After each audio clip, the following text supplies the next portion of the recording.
Yeah, hi. My name is Natu Taufale and I work for Basketball New Zealand. I'm the current National Director of Coach Development for them, and that's my role that I've been in for the last 7 years. Yeah, going on 8 years next year. So how did you first get into basketball? It was sort of by accident, really. I can recall I played rugby at Wellington College, so I went to Wellington College and played rugby for most of my school years there, and however one evening my parents said to me, let's go support your younger brother who plays basketball, and they had a junior Club 55 I think it was called at the time, semi-final against St. Pat's Town. So I said, look, I hadn't watched them play basketball at all. I wasn't interested in basketball, I was just purely focused on playing rugby. So I decided, I'll go along and support the young fella, younger brother, and see how he went. And that was my first real introduction to the game. It was my first time I ever saw the game live. All right. And was that at Wellington College? That game was played at St. Pat's Town. St. Pat's Town. So okay. it was quite interesting. Just seeing another game, and there was quite a lot going on for me. You know, when you're on the field and you're playing rugby, it's just a referee, either the opposition yourself. But it quite intrigued me, the interaction between the coach and the referee, and even the players were giving feedback to the referee, coaches, and in a really closed environment. So that dynamic really worked, really intrigued me. So and the pace of the game, and it's just, and the entertainment value too, because the crowd got into it, players got into it on the bench, and teams were supporting each other, and so I just felt, this game is quite interesting. I thought it was quite interesting at the time. Yeah. So that's what you got into enjoying the Wellington College basketball team. Yeah, just watching them. Just watching that. After watching that, it was sort of like. I felt like, my younger brother said, let's go play some ball in the week. I thought, I'll go along. I didn't know much about the game, but I'd just go along and follow what he did. And my older brother did the same too. He got involved in the game after playing rugby. So pretty much every weekend after that, we just went out, hung out, and did what you do back them days. Try and find a hoop, try and shoot, try and practice your skills. But at the time, I was pretty much way behind in terms of skill development. I was probably about 16, 17, and I was at the skill level of potential, probably an 8, 9-year-old. So that was a kind of interesting time for me, because it was what was my entry point. My entry level to the game was at 16. So that was but that's what really got me involved in the game. Sort of, it was probably at that time when the US influence came in, and we used to go watch the Saints. I can't remember what year Kenny came here. I think Kenny came here in 80. You said he came in 83. 83. Or 82. 82. 82 was the year when I first started playing. Right, yeah. Well, no, 82, yeah. So, it was at that time. I think it was. Yeah. So, and also, the mid-80s was the time in NBA. It really kicked off. 82, it was 82. That was my first year I played in the senior team. Yeah. So the whole of 81, I was just training in the weekend, playing as much as I could. And I just thought I'd just start there. I wasn't at the level that some other guys were, but I thought, I was just still keen to give it a go. And Vic Paulson, the head coach, thought, he can play. He's got some skills. So there's also, I think John Saker mentioned that Newtown Stadium was his Tūranga Waiwai, was sense of identity. Yeah, absolutely. So Newtown Stadium was quite important in your... Yeah, absolutely. Yeah. It was the place to go if you wanted to play indoor. There weren't too many indoor facilities you could go back then days to play, and Newtown Stadium was one of them. So Bill Eldred, who was the general manager for Wellington basketball at the time, if he was there working in the weekend, then you could come in and shoot hoops, and he was real accommodating. He allowed you to come in and shoot hoops as long as you had the right shoes on. Then you were fine. But at times we found ourselves visiting Newtown Stadium after hours when Bill was gone.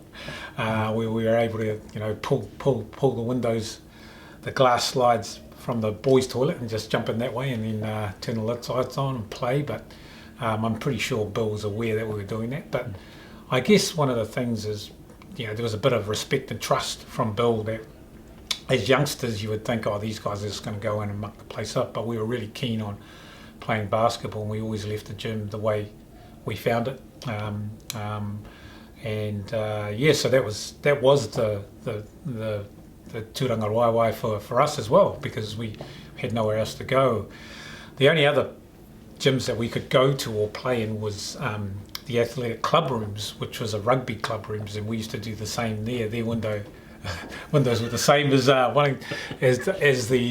Newtown Stadium, so we used to go there and play basketball when we could. And then obviously one of the facility was at the Wellington Hospital, where the nurses and doctors had a half court there, and we'd go there and play there. But the nurses were okay, they let us play, but if we were there and the doctors were playing, then we'd never get an opportunity to play. So we just did this trek from where we used to live in Mornington, from Mornington to Newtown. If Newtown wasn't open, then we'll scoot across to the hospital, and if that wasn't open, we'll scoot up to Brooklyn and where athletic rugby club rooms were. So anywhere we could play, and then if it was fine, we'll try. If that was no go, then it was the quad. They called the quad at Wellington College, the outdoor courts. We'd go there and play. So that was pretty much it. Play every day, eat, sleep, and play basketball. You've kindly donated, you and Jeff Green have kindly donated some of the Hutt Valley Lakers gear to Wellington Museum, who you played for in the 90s. So tell us about your time there at Hutt Valley Lakers. Yeah, my time with Jeff Green actually started when I was 2 years into university, and he approached myself and my younger brother and another guy called John Kahukiwa, who lived out in Titahi Bay, to come and play for Hutt Valley, or Wainui Mata Gardens at that time, second division. And because it was very hard for young players to get into first division teams, you come out of school and you're thinking, oh, where should I go? We felt that was a good opportunity to go and play. That was in 1988. We first met him, and so we went to one training of his, and it was quite unique. It was different. It was, if I would comment on the first training we went to, it was almost like take a break. So tell me about Jeff Green and that first kind of training. Yeah, it was almost like it's like analogy to use his training. It looked like it's like the battle, it's like a battle out in the wild west. It was like a game played at speed but no structure. But however, he was quite a visionary, Jeff, in terms of his coaching at that time, and saw the need to, he saw that there was talent in Wellington, and he thought, oh well, I'm going to go get that talent and try to build a team of. He always believed if I get good Kiwis and then imports are easy to blend into the mix. So we had a good couple of years in the second division with Jeff out in Hutt Valley, and won a national second division title, and then basically got promoted to the first division, and that's how we ended up playing in the first division. But yeah, it was quite tough for young players at that time to get into an NBL side. There was only one side in Wellington.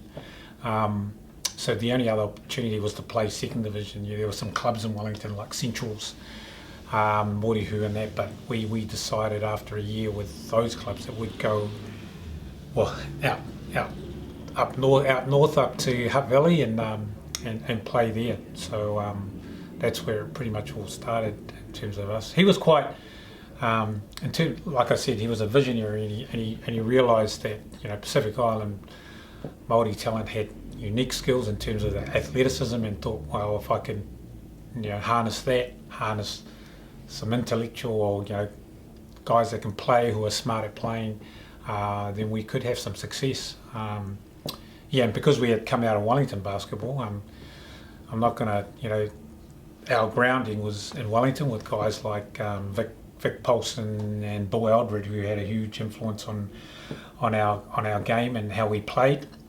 And then going to Hutt Valley and Jeff sort of harnessing that and putting it into the style he wanted. I guess it met the needs of our type of athlete. At the same time, people think, you guys are Pacific Island Māori, you only play one speed.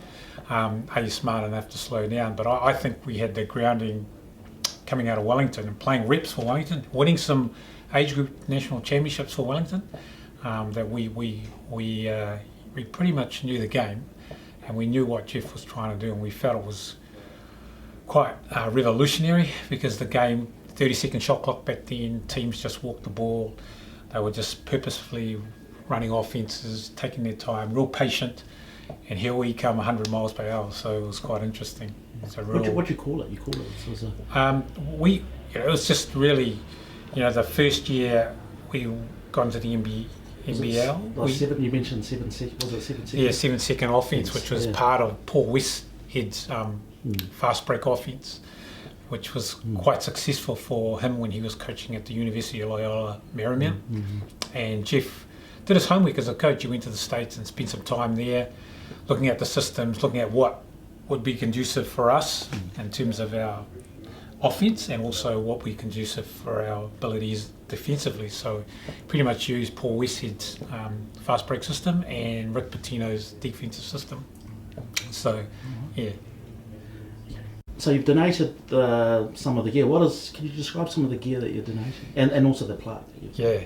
So I'll start with the gear. Yeah. The gear is the uniform we won that year. We won our first championship, which was 91. So both alternate gear shirts. So the purple and the yellow, plus the tracksuit that we wore that year as well, that we won. And that was the alternative gear. We wore the purple strip in the game against Otago Nuggets on the first night of the semi-finals on the Friday night, and then on the Saturday night we wore yellow against the Wellington Saints.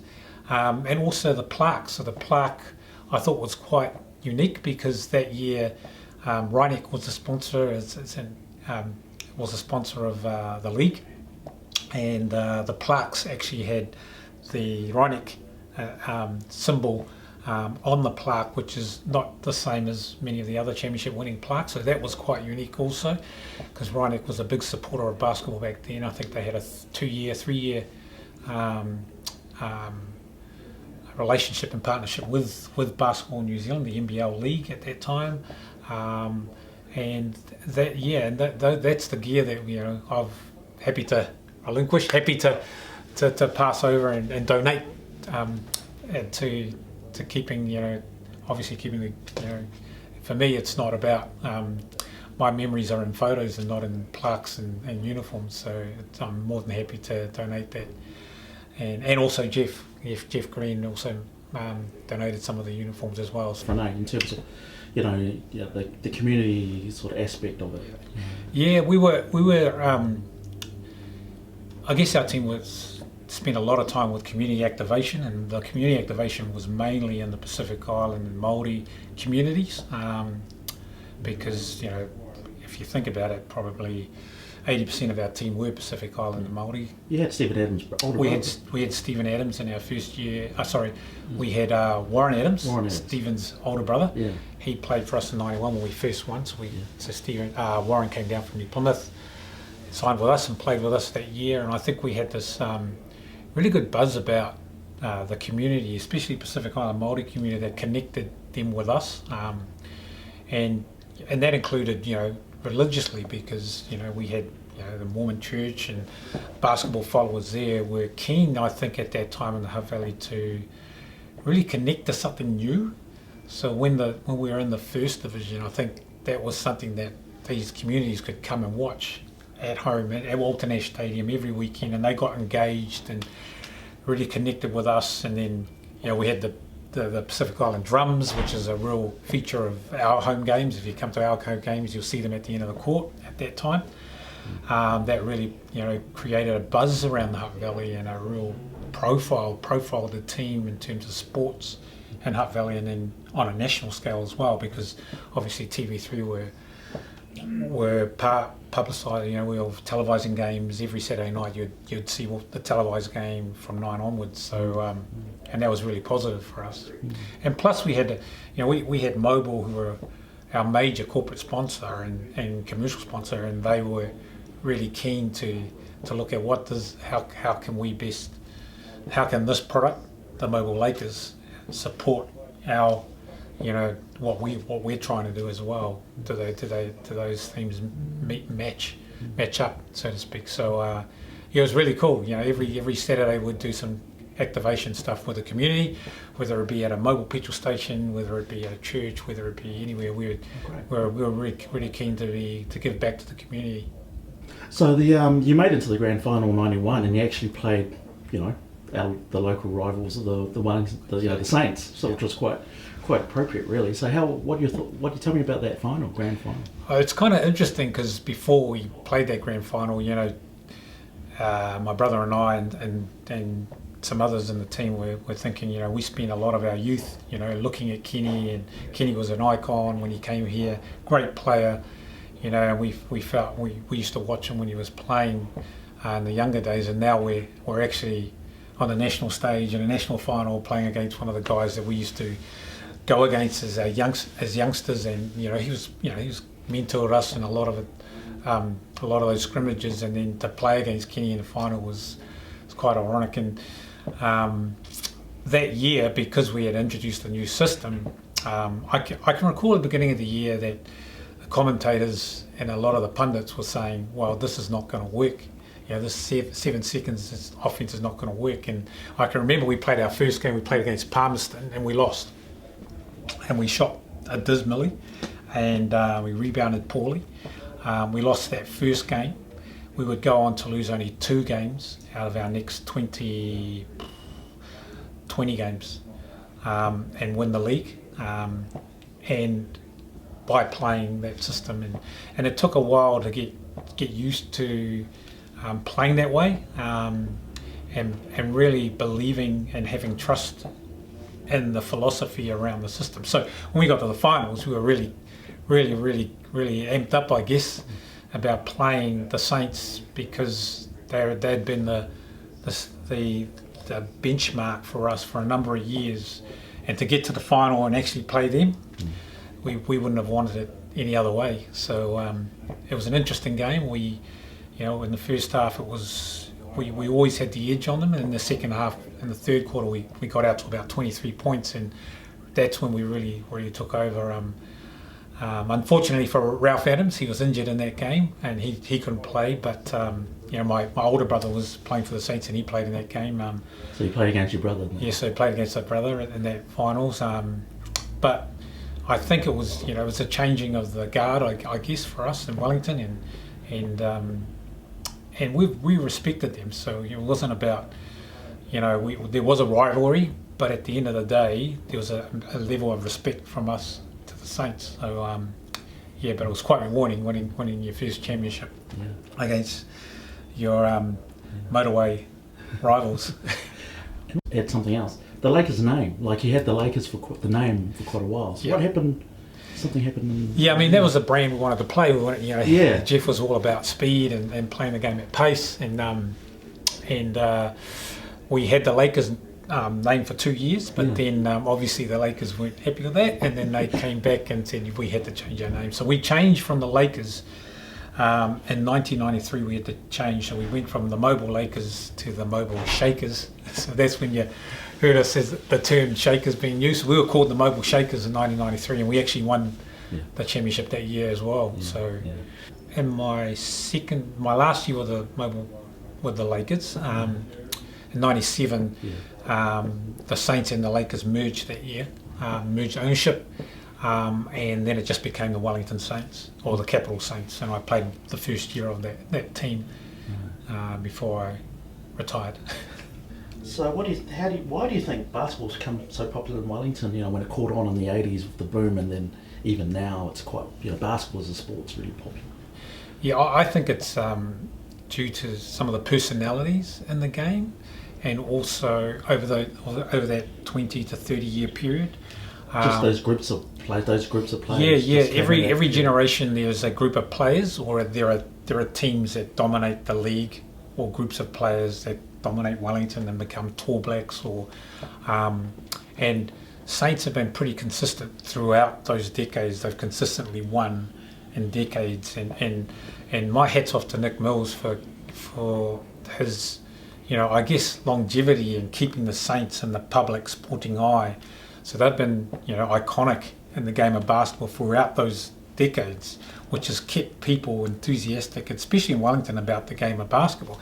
And then you've got the personalities that have come along with that as well. We've had a number of overseas coaches, Australian coaches that have come in and coached the Saints, which has really boosted, the Saints' popularity and people wanting to come and watch the Saints.